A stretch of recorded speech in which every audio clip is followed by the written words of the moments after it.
Hello friends, मेरा नाम है रविंदर कुमार और आप देख रहे हैं मेरा YouTube channel R S help में आपका स्वागत है।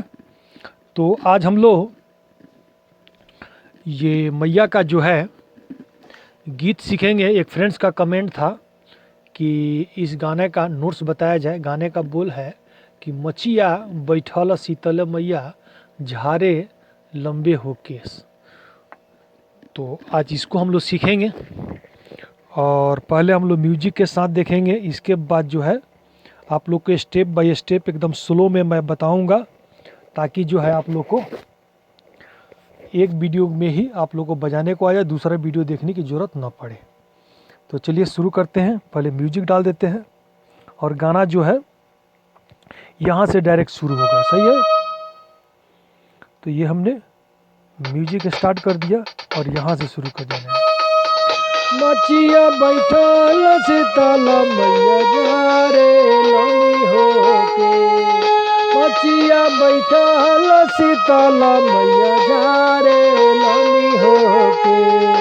मचिया बैठल शीतल मैया झारे लमी होके।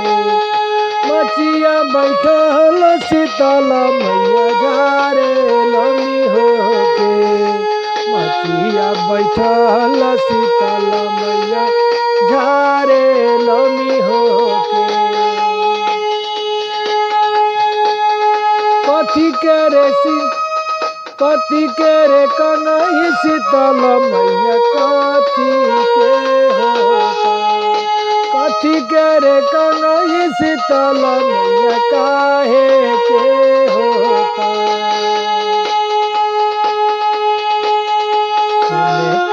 कन्हई शीतल मैया रूप के होता।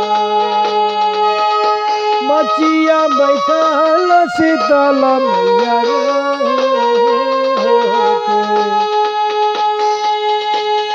मचिया बैठल शीतल मैया झारे लमी होके। रूपवा बैठल शीतल मैया झारे लमी होके। टूटी गईले कन्हई शीतल मैया रोदन रे पासा। कौना हाथे गढ़ल रे सोनारा कन्हई हमार। अब की कसुरवा क्षमा करनु हमार। दूसरा कन्हैया गढ़ाई हमहु तोहार। मचिया बैठल शीतल मैया झारे लमी होके। मचिया बैठल शीतल मैया झारे लमी होके। मचिया बैठल शीतल मैया झारे लमी होके। अब इसको जो है स्लो में देखते हैं। यहाँ से शुरू करना है। पहले एक उंगली से बताऊंगा ताकि आप लोग तुरंत रीड को पकड़ सके। सही है ना। ये देखिए सा रे ग म प। प से शुरू करना है ना। यहाँ से भी शुरू कर सकते हैं, यहाँ से भी शुरू कर सकते हैं। सही है। तो यहाँ से हम शुरू कर रहे हैं। मचिया बैठल शीतल मैया झारे लमी होके। फिर से देखिए। मचिया बैठल शीतल मैया झारे लमी होके। मचिया बैठल शीतल मैया झारे लमी होके। फिर एक बार देख लीजिए। मचिया बैठल शीतल मैया झारे लमी होके। मचिया बैठल शीतल मैया झारे लमी होके। इसके बाद इसका अंतरा है। कथी के रे कंगही शीतल मैया काहे के हो का कथी के रे कंगही शीतल मैया काहे के हो का सोने के कंगही शीतल मैया रूप के हो का मचिया बैठल शीतल मैया झारे लमी हो के टूटी गईले कंगही शीतल मैया रोदन रे पासा कौने हाथे गढ़ले रे सोनारा कंगही हो हामा अब की कसुरावाए मैया क्षमा कर हामा दूसरा कंगहिया गढ़ाएब हम तोहार मचिया बैठल शीतल मैया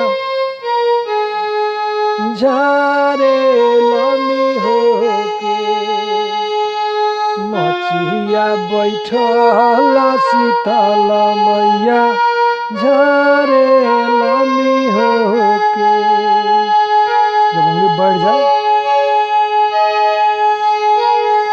कथी के रे कंगही शीतल मैया काहे के हो का सोने के कंगही शीतल मैया रूप के हो का मचिया बैठल शीतल मैया झारे लमी हो के मचिया बैठल शीतल मैया झारे लमी हो के मचिया बैठल शीतल मैया झारे लमी हो के मचिया बैठल शीतल मैया झारे लमी हो के टूटे गईले कंगही शीतल मैया रोदन रे पासा टूटे गईले कंगही शीतल मैया रोदन पासा कौने हाथे गढ़ल रे सोनारा कंगही हो हामा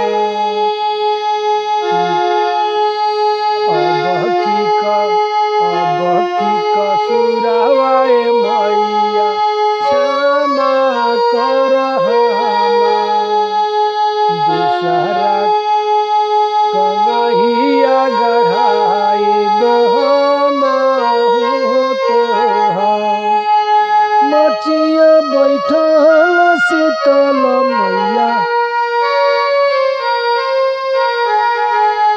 इसके बाद थोड़ा म्यूजिक ले लीजिएगा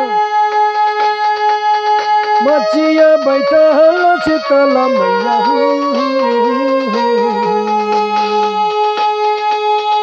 मचिया बैठल शीतल मैया झारे लमी हो के मचिया बैठल शीतल मैया झारे लमी हो के मचिया बैठल शीतल मैया झारे लमी हो के मचिया बैठल शीतल मैया झारे लमी हो के। तो फ्रेंड्स ये वीडियो आप लोगों को कैसा लगा? यदि अच्छा लगा तो लाइक कीजिए, सब्सक्राइब कीजिए और अपने फ्रेंड्स के साथ शेयर ज़रूर कीजिए ताकि आपका फ्रेंड्स भी इस गाने से लाभ ले सकें।